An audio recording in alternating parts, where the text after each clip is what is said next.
Thank you everyone for taking the time to tune in today. Today's episode of The Topping Show is proudly sponsored by Topping Technologies. Topping Technologies is an IT value-added reseller and services company with a special proficiency in IT security. Heck, I see their founder released twice a day. I say he's quite handsome and brilliant. Tease me, you see that's a joke. If you're an IT leader or business owner, you can reach out to the team at sales@toppingtechnologies.com. Also trying to get to 4,000 subscribers by the end of the month. So if you can click that button and tell your friends, I would greatly appreciate it. Now, going over to the business part of the podcast, you have a Honda S2000 losing $30,000 in value after being driven only 7 miles. Now, for those who are not automotive enthusiasts, the Honda S2000, or sometimes called the Honda S2K, is one of the most iconic vehicles ever made, especially from Honda. It's one of their very only, one of basically two true sports cars they made, being the S2000 as well as the Acura NSX, although globally it was called the Honda NSX everywhere but the US for the first iteration. But it was an amazing vehicle. Let's get some pictures up here actually. And it's great. It was a ground up design, high revving RPM, only came in a 6-speed manual transmission, as all cars be by default, of course. Had a good old 4 cylinders of glory, no electronics, no fancy doodads, and it was a great car. But unfortunately, like many fun things in the 2008 recession, that cut back on a lot of people's fun toys, and this kind of hit the chopping block. And to this day, Honda kind of sticks to the 3 to 4 major vehicles that it sells. And now, I mean, they don't even have a single coupe. They killed the Honda Civic Si coupe. Now they just have it with 4 doors, and I guess you have the NSX where all 18 people were able to buy them, which I would argue is also not as good. They killed the manual transmission for the reiteration of the product. But I partially digress. Honda S2000 was iconic, and if you go to the track, you'll see them. It is one of the most fun things there, though a much lower volume of units produced compared to the iconic Mazda Miata, where you can't go to a track without hitting them. You can't throw a brick at a track without hitting one of those things.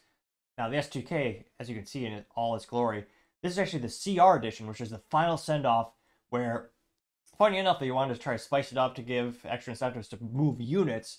So they did a couple things to make it more track-focused, and there's really not much demand at the end.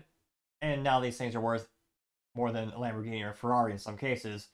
And it's still one of my dream cars to get one of these days. Someday, knock on wood, I'll get a S2K in one of my dream garages. Now, this comes just thanks to the good old website known as thedrive.com. And this is by James Gilby, so right over there. Say, quote, driving this mint Honda S2000 CR, just 7 miles, costs the owner $30,000. Again, your average S2K, if you go on cars.com or AutoTrader, I mean, it's fascinating that decades later, these things are still worth $20,000, $30,000, $40,000, and they have like 60, 70, 80,000 miles on the odometers. They retain the value that much, and I still kick myself for not. Wish I was in a position to buy them years ago when they kind of bottomed out.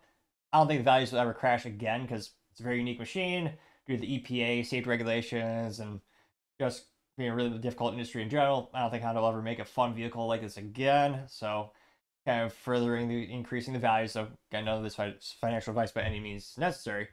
Let's get a couple pictures. There we go. You can see that iconic rear with the nice cool exhaust tips poking out, with a nice added additional spoiler in back.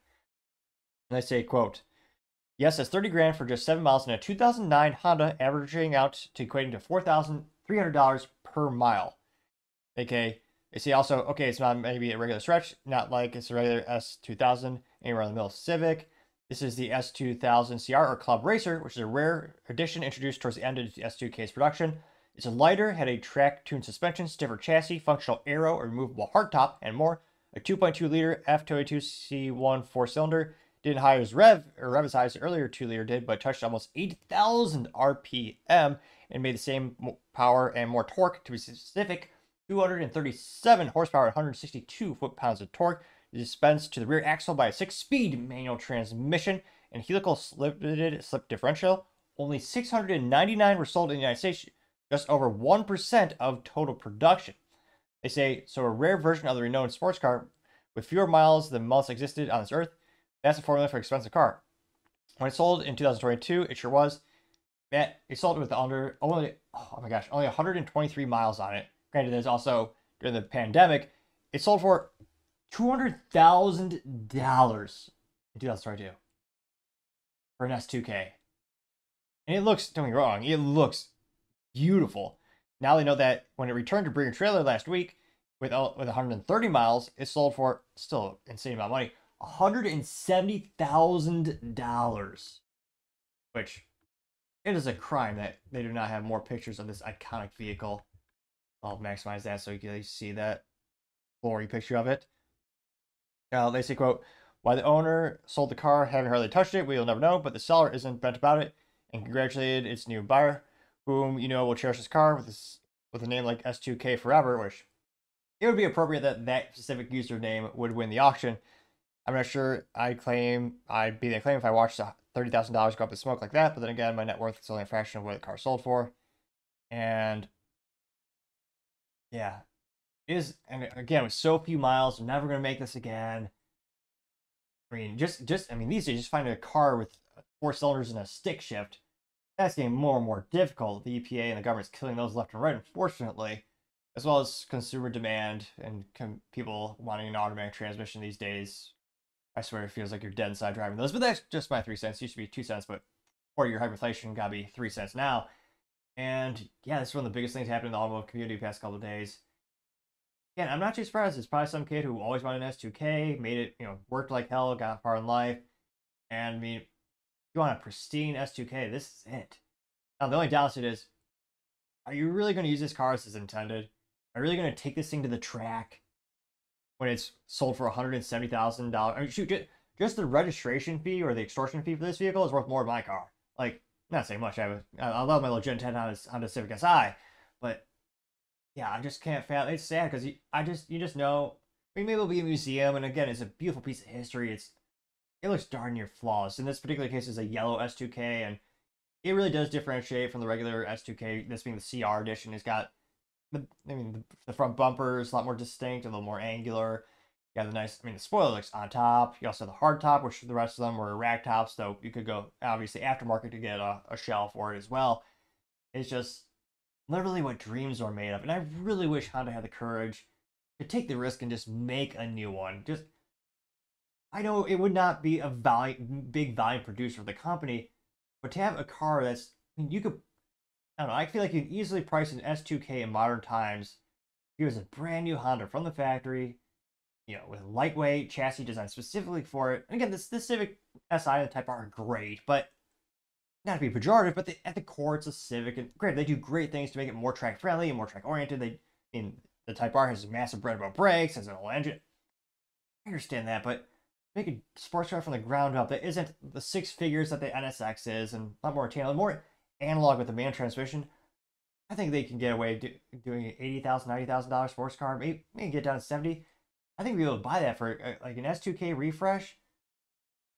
Unfortunately, again, Honda, traditionally speaking, is one of the most successful automobile manufacturers since Soichiro Honda founded the company all those years ago. Traditionally, they don't take a lot of risk. These days, with mandates from governments and the EPA and state crash tests out, all the electronics that they're forcing to put in these vehicles, it's really hard to even make an enthusiast type of track car these days. So I mean, there have been people wanting and rumors for an S2K for literally over a decade. So unfortunately, I don't think Honda's actually going to go. I don't think they have the gumption to go for it. I don't think they will. So it makes sense to see these old S2Ks just increasing more and more in value, becoming more and more collectible. And it does make me smile when I go to the track of my Civic, my Civic Si, I see a lot of the S2Ks at the track and people using them as as the engineers would want from Honda. It's a cool piece of history and it's a great piece of automotive engineering. Just a feat of fun. Great example. Just let the engineers and the enthusiasts do, and they'll come out with great things. So I'm not too surprised. Again, this is one of the most pristine examples. That again, in private ownership, there might be an S2K with maybe 2 miles on the odometer or something even less. I mean, for a while, when I get wishful thinking, I'll go window shopping, quote unquote, looking at cars.com and Auto Trader because I'm an old soul and that's kind of how I shop, or I don't buy anything, but I window shop. I'll kind of start by value. Every once in a while, you'll see like a Honda S2K on a dealership floor with only like 4,000 miles. And they have it as a show piece and display piece and advertising.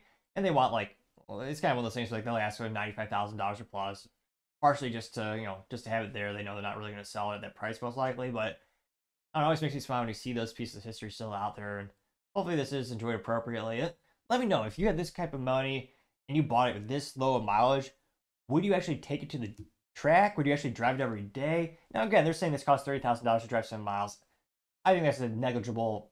I think more realistically, the overwhelming issue was this pandemic pricing when the automobile, first time in my life or most people's lives, where you had used cars just skyrocket in value to the point where people actually making profit on used cars. Personally, but if you have that car, would you actually take it to the track? Would you actually daily drive it, or would this be kind of a garage queen or kind of almost like a piece of history or something put into a museum?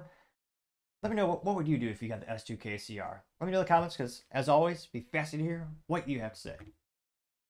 Thank you, everyone, for taking the time to tune in. Again, try to get to 4,000 subscribers by the end of the month. So if you can click that button, I greatly appreciate it. Also, give me a thumbs up, thumbs down, or comment. It's a great way to give me some additional feedback, letting me know how I can make the show better and better. Lastly, don't forget to take the time to tell your family, tell your friends, tell your coworkers, heck, tell your enemies, tell anyone and everyone. Just stay safe, fight the good fight.